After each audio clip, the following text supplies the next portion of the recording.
Votre énergie est votre plus gros atout, ne la gaspillez plus. Vous savez ce qui coûte le plus cher à un manager ou à un entrepreneur?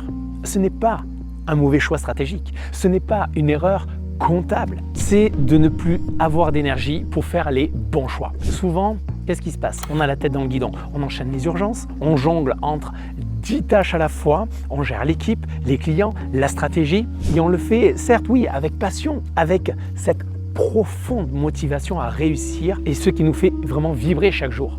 Mais à force de tout donner, on finit par quoi? Par oublier l'essentiel. C'est quoi? C'est notre propre énergie. Et sur le coup, on ne le voit pas forcément. On se dit, ça ira mieux demain. Oui, je tiendrai encore un petit peu. Mais la réalité, c'est qu'avec le temps, cet oubli de soi nous mène quoi? Droit vers un épuisement total. C'est ce que j'ai vécu et c'est pour cette raison que dans cette vidéo, on va voir ensemble les conséquences réelles du manque d'énergie. Pourquoi ce qu'on ne voit pas finit toujours par nous rattraper et surtout, comment éviter de tout perdre à cause d'un simple oubli. Vous.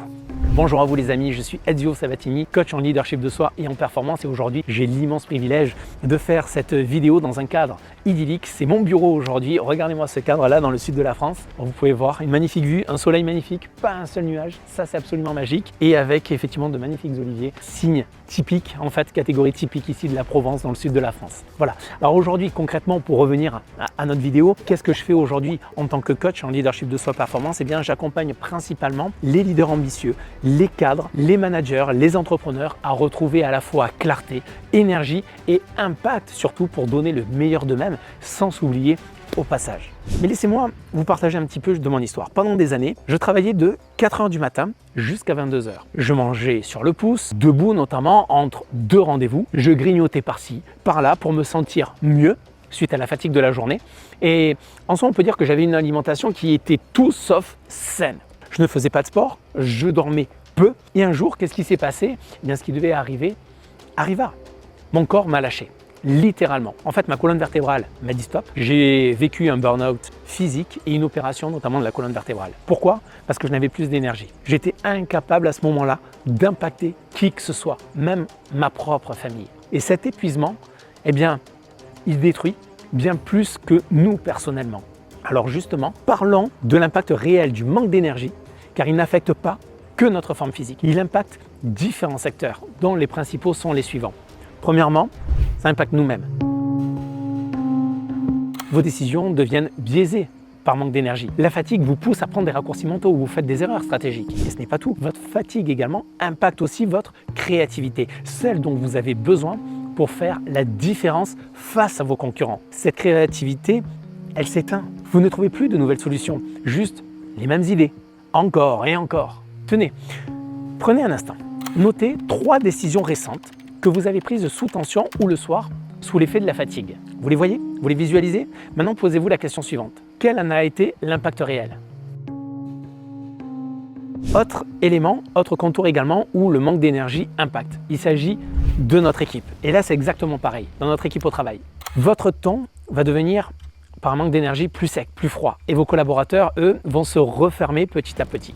Il y a d'ailleurs un chef d'entreprise dans l'immobilier que j'ai accompagné ces dernières années qui a perdu 2 talents clés après 6 mois d'irritabilité permanente due à une baisse importante de son énergie. Qu'est-ce que cela lui a coûté? 2 départs qui lui ont coûté très cher. Non seulement financièrement, puisque c'est plus de 500 000 € de chiffre d'affaires qu'il a perdu, mais en plus de cela, il a perdu humainement. Il a perdu les liens forts qu'il avait créés avec ses collaborateurs pendant des années et le reste de son équipe.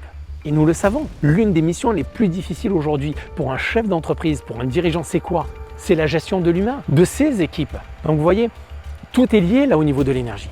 3e point également de l'impact du manque d'énergie, c'est sur notre business. Que l'on soit salarié, cadre, manager, entrepreneur, chef d'entreprise, l'impact que cela va avoir sur vos actions, c'est que votre productivité va s'effondrer. Par exemple, une tâche qui prenait à la base 1 heure à réaliser, eh bien, va vous prendre maintenant environ 1 h 30. Et les opportunités, elles, qu'est-ce qui va se passer? Elles vont disparaître. Comme le jour, par exemple, vous savez, ce jour où vous oubliez de relancer un prospect clé en fin de journée parce que vous êtes épuisé. Et résultat, ce prospect signe avec un concurrent. Dernièrement, je suis tombé sur une étude qui révèle qu'une entreprise peut perdre environ 20% de son chiffre d'affaires potentiel à cause de personnes physiquement présentes, mais épuisées et peu efficaces. Et dans cette étude, on parle de présentéisme épuisé. 20%. Ce n'est pas que les salariés là qui sont impactés. Pas que les collaborateurs, mais on parle aussi des managers, entrepreneurs, chefs d'entreprise, juste parce que leurs leaders n'ont plus l'énergie pour pouvoir décider, piloter et inspirer leur équipe. Et enfin, le manque d'énergie va venir impacter notre sphère privée. Vous savez, je parle de ce moment où vous rentrez à la maison, vidé, irrité, vous n'avez plus d'énergie pour votre conjoint, vos enfants, vos proches. Et cet équilibre entre vie pro, vie perso, eh bien, il bascule d'un extrême à l'autre. Et vous êtes toujours disponible jusqu'au jour où vous rejetez tout en bloc. Et là, la vérité, les amis, c'est ce qu'on ne voit pas et qui finit toujours finalement par nous rattraper. Et ça coûte bien plus cher. Alors laissez-moi vous poser une question. Si vous aussi, vous sentez que votre énergie est en baisse, combien de temps pensez-vous pouvoir tenir ainsi? Combien de temps avant que votre corps ou votre esprit ne vous impose un arrêt complet? La vérité, c'est que votre énergie est votre premier actif. Avant vos compétences, avant vos diplômes. Sans elle, vos ambitions restent des rêves et on l'oublie trop souvent. Vous pouvez avoir la meilleure stratégie au monde, le meilleur business plan, le meilleur réseau. Mais si vous n'avez plus l'énergie pour agir, décider, inspirer, tout cela ne sert à rien. Oui, il est vital de prendre du recul, de la hauteur et surtout de vous accorder du temps pour vous chaque semaine. Parce que votre corps, lui, il réagit à la surcharge. Et quand il vous envoie un signal d'alerte, ce n'est pas pour que vous l'ignorez, c'est peut-être le moment de faire un pas de côté, d'agir différemment et de trouver de nouvelles solutions. Peut-être de déléguer plus, d'automatiser certaines tâches, d'appréhender votre travail d'une manière différente. Pourquoi? Bien pour retrouver votre véritable potentiel, votre zone de génie. Vous savez, ce n'est pas parce que vous prenez du temps pour vous que vous perdez en efficacité. Est-ce qu'il vaut mieux être à fond à 75% ou prendre soin de soi et repartir à 100% pour impacter vraiment? Alors maintenant que vous savez tout ça, je vous pose cette dernière question. Qu'est-ce qui vous permettrait dès aujourd'hui de rebooster votre énergie? Est-ce un meilleur sommeil? Mieux manger? Bouger plus? Ou simplement vous accorder enfin du temps rien que pour vous? Dites-le moi là en commentaire. J'aimerais savoir où vous en êtes parce qu'au fond, rappelez-vous de ceci. Votre énergie est votre premier levier de réussite. Et sans elle, vous n'êtes plus un leader, vous êtes juste un pion de plus épuisé sur l'échiquier. Devenez l'architecte de votre réussite et souvenez-vous de ceci. Vos équipes et vos proches ont besoin de votre pleine énergie. À bientôt. Bye bye les amis.